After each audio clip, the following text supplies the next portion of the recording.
महाराष्ट्र इतना बड़ा राष्ट्र है। कुछ दिन पहले ही दिल्ली के चुनाव रिजल्ट्स आए। मैं एनडीए को यहां पर बधाई देता हूं एक ऐतिहासिक जीत के लिए, और विपक्ष को भी बधाई देता हूं ऐतिहासिक हार के लिए। विपक्ष के लोग कहते थे कि एनडीए इस जन्म में राम मंदिर नहीं बना पाएगी, 370 कलम नहीं हटा पाएगी, और कुछ लोग कह रहे थे कि इस जन्म में मोदी जी तो आम आदमी पार्टी को कभी हरा नहीं पाएंगे। इस 10 साल में राम मंदिर भी बन गया, 370 भी हट गया, और इस दिल्ली में सरकार भी बन गई, और आप इस जन्म में ही यूनिफॉर्म सिविल कोड भी इस देश में आएगा। जो व्यक्ति अपने आप को पीएम इन वेटिंग समझते थे, नई दिल्ली की जनता ने उनका टिकट ही काट दिया, क्योंकि इस नई दिल्ली में इतने साल तक एक परिवार रहा। अपने घर में खाता खोलने के लिए उनको इतने सालों तक परिश्रम, वेटिंग, और आने वाले समय में और वेटिंग करना पड़ेगा। कुछ लोग ईवीएम पर सवाल उठा रहे हैं यहां पर कि फर्जी वोटर जोड़ दिए गए। मैं उनको बताना चाहूंगा, we gave people economic growth and people blessed us with electoral growth. इसलिए इतना पूर्ण बहुमत आज इस भारत में भी और महाराष्ट्र में भी हमें मिला, और आज दिल्ली में भी। पिछले 10 वर्षों में सिर्फ इकोनॉमिक इंडिकेटर्स ही नहीं, इलेक्टोरल इंडिकेटर्स पर भी हमने रिकॉर्ड स्थापित किए हैं। 2014 में एनडीए की सरकार सिर्फ 7 राज्यों में थी और कांग्रेस की सरकार 13 राज्यों में थी, लेकिन 2025 में आज एनडीए की सरकार 21 राज्यों में है और कांग्रेस की सरकार सिर्फ 4 राज्यों में बची है। आज बेईमानी तो आप लोगों ने लोकसभा के टाइम की। लोकसभा के टाइम आपने लोगों को फंसाने का काम किया, लोगों को आपने गुमराह किया, इसलिए कुछ वोट्स आप लोगों को मिले, लेकिन लोगों को जो है हमेशा आप गुमराह नहीं कर पाए। उसका नतीजा दिल्ली इलेक्शन हो, महाराष्ट्र इलेक्शन हो, आपको दिखाई दिया। माननीय और आने वाले सदस्य समय में शिंदे जी, आप इधर देख के उधर बोलिए, इधर देख के बोलिए, आज इधर देख के बोलिए, किसी को भी बोलिए आप। सुनिए, बैठ जाइए। यादव जी, बैठ जाइए। यादव जी बैठिए।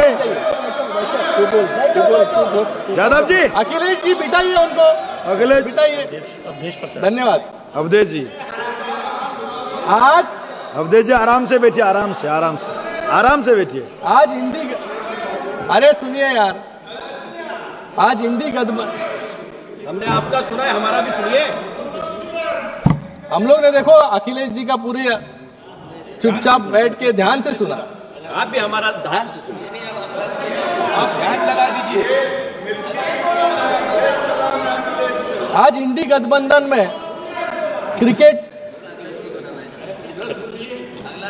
आज इंडी गठबंधन एक क्रिकेट टीम की तरह है, जिसमें कांग्रेस नाम का एक बैट्समैन है जो हर एक को रन आउट करने के पीछे लगा है। जो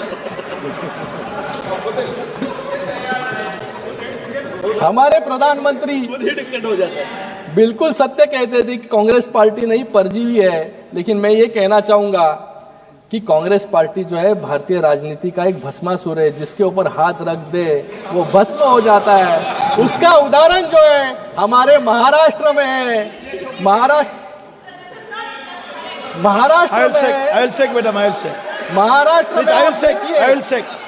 If there is any unparliamentary, कोई भी असंसदीय शब्द का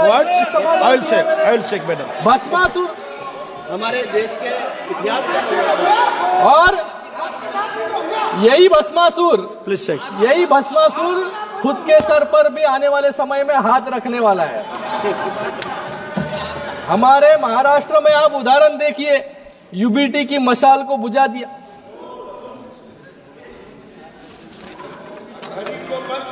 घड़ी को जो सबसे ज्यादा विधायक चुन के आते थे, आज उनकी परिस्थिति क्या हो गई है।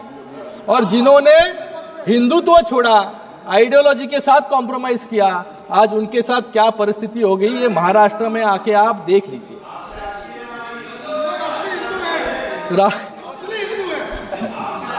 राहुल जी इस सदन में एक चाइना के प्रवक्ता की तरह,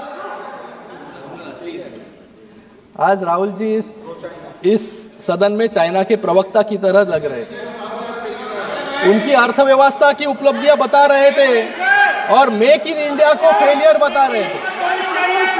जब आप, अरे सुनो, जब आप मेक इन इंडिया को गाली देते हो तो सिर्फ इस सरकार को नहीं, वो हर मजदूर को गाली देते हैं, वो हर इंजीनियर को गाली देते हैं, हर साइंटिस्ट को, हर डॉक्टर्स को, जो इस मेक इन इंडिया में, आज जो मेक इन इंडिया सफल हुआ है इनके प्रयासों के वजह से सफल हुआ। लेकिन जब उनके सामने भारत की उपलब्धियां राष्ट्रपति जी के एड्रेस के माध्यम से बताई जा रही थी तो वो कह रहे थे कि ये बोरिंग है। मुझे लगता है कि इससे ज्यादा अपमानजनक बात कोई नहीं होगी। उनको देश की माफी भी मांगनी होगी। मैं उनको, विपक्ष को कहना चाहूंगा, in Congress years, sir, in Congress years India was known as the third world country. Today it's soon becoming the third largest economy in the world. ये फर्क है हमारे शासन में और कांग्रेस के शासन में। जो लोग फेलियर की बात करते हैं, अब मैं उनके एक्सेप्शनल इकोनॉमिक परफॉर्मेंस, जहां जहां इनकी राज्य में सत्ता सरकारें बची है, वहां पर इस कैसे परफॉर्म ये कर रहे हैं उसके बारे में कुछ बताना चाहूंगा। कर्नाटक में सरकार ने 5 गारंटी दिखाकर वोट लिए, लेकिन आज कर्नाटक को 48,000 करोड़ का उधार जो है लेना पड़ रहा है। दूसरा हिमाचल प्रदेश है। हिमाचल प्रदेश में 18 नवंबर 2024 को हिमाचल भवन की जब्ती के आदेश हाईकोर्ट ने दिए, क्योंकि कांग्रेस सरकार 150 करोड़ के हाइड्रो पावर परियोजना का भुगतान नहीं कर पाई। हिमाचल में कांग्रेस सरकार का हाल एक फ्यूजिटिव इकोनॉमिक ऑफेंडर वाला हो गया है, जिसकी प्रॉपर्टी अटैच करने की जरूरत पड़ गई है। और उधर हिमाचल सरकार में समोसा स्कैम पर सीआईडी इंक्वायरी चल रही है। समोसा स्कैम। तेलंगाना में भी 10 महीनों में इन्होंने 50,000 करोड़ का कर्ज लिया है। मतलब इन्होंने, सर मैं दूसरा स्पीकर हूं सर, टाइम बचा है मेरे पार्टी का। नहीं टाइम नहीं है, टाइम नहीं टाइम है थोड़ा ही। कल हमारे विपक्ष के साथी कुछ आंकड़े बता रहे थे। अरे सुन लीजिए, ज्यादा नहीं बोलूंगा, सुन लीजिए। कुछ आंकड़े बता रहे थे और बता रही थी कि सर, बैठिए दादा, नहीं नॉन स्टॉप कमेंट्री कर रहे हैं सर सब लोग। डोंट डिस्टर्ब प्लीज बैठिए प्लीज। नॉन स्टॉप कमेंट्री कर रहे हैं। No please. खत्म नहीं हो रहा है सर सच्चाई। कल हमारे विपक्ष की एक साथी कुछ आंकड़े दे रही थी, कुछ बता रही थी कि आज हम सब जो यहाँ बैठे हैं, हर पर एक कर्ज है, लेकिन वो नहीं बताया उन्होंने कि ये कर्ज क्यों है, कैसे हुआ।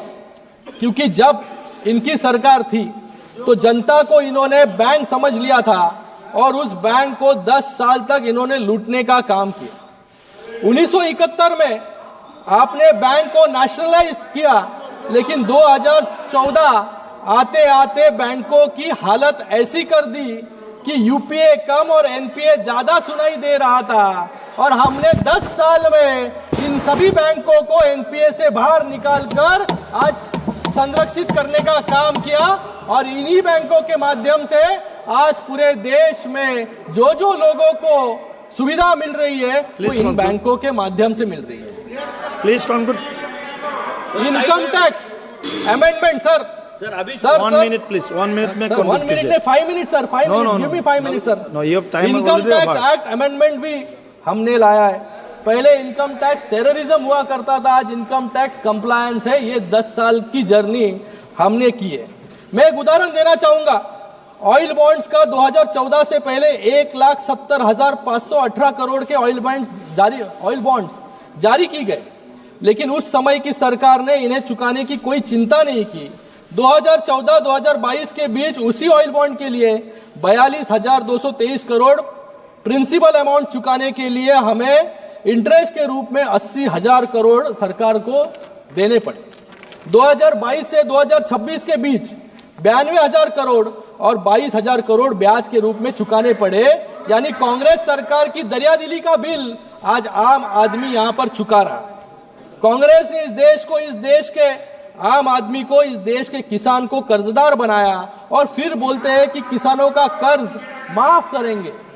मुझे लगता है कि किसानों की कर्ज माफी में भी इन्होंने घोटाला किया, क्योंकि कैग का एक रिपोर्ट था, इस सदन में रखा गया था कि in several cases ineligible farmers were given benefit while deserving ones were left out. और जब मतलब जिसको कर्ज देना था, जिसको कर्ज देना था उसको कर्ज नहीं दिया। और जब अनुराग जी इनको स्कैमस्टर्स कहते हैं तो इनको दुख होता है। इन्होंने नैरो यूरिया और कॉटन बैग की बात यहां पर कल की। ये वो लोग हैं जिन्होंने कोरोना जैसी आपदा में भ्रष्टाचार का अवसर छोड़ा नहीं। इन्होंने बॉडी बैग, जो बॉडी बैग 600 रुपया में मिल रहा था, उसको 6,000 रुपया में खरीदने का काम इन्होंने किया। खिचड़ी में घोटाला करने का काम इन्होंने किया। CWG में रिकॉर्ड घोटाला करने का काम इन्होंने किया। और इनके खुद के मंत्री टैक्स रेवेन्यू बढ़ाने की जगह अपना रेवेन्यू बढ़ाने के लिए वसूली कर रहे थे और जेल में भी गए। इसको कोई ऑथेंटिकेशन की जरूरत नहीं है। ओके सिन्हा जी, प्लीज खत्म कराओ। लास्ट महाराष्ट्र की बात करूंगा, महाराष्ट्र की बात करूंगा सर। Time is our. इसलिए इस न्यायालय ने, देश की न्यायालय ने उनको आदेश दिया और जेल में भेजा। मैं यहां पर महाराष्ट्र की बात करूंगा सर। महाराष्ट्र को इस बजट में क्या मिला, ये पूछ रहे थे। मैं यहां पर कहूंगा कि इस बजट में महाराष्ट्र को क्या क्या मिला। महाराष्ट्र को 76,000 करोड़ वार्ड 1 पोर्ट के माध्यम से मिला है, जो 12 लाख रोजगार जो है हमारे महाराष्ट्र में निर्माण करेगा। टैक्स प्रोसीड्स के माध्यम से 90,000 करोड़ महाराष्ट्र को मिले। MYTP3 के प्रोजेक्ट्स के अंतर्गत 1400 करोड़ महाराष्ट्र को मिले। पुणे मेट्रो में 837 करोड़। उसी के बाद में Mumbai Ahmedabad high speed road 4,300 crore. Sir खत्म करो। फिर मुंबई मेट्रो के लिए 1,600 करोड़, रूरल ट्रांसपोर्ट इंप्रूवमेंट के लिए 683 करोड़ और उसी के साथ में integrated green urban mobility project के लिए 652 करोड़। और रेलवे में तो सबसे ज्यादा फायदा महाराष्ट्र को हुआ है, 23,778 करोड़ सिर्फ रेलवे में हमें मिले। ओके सर खत्म कराओ लास्ट।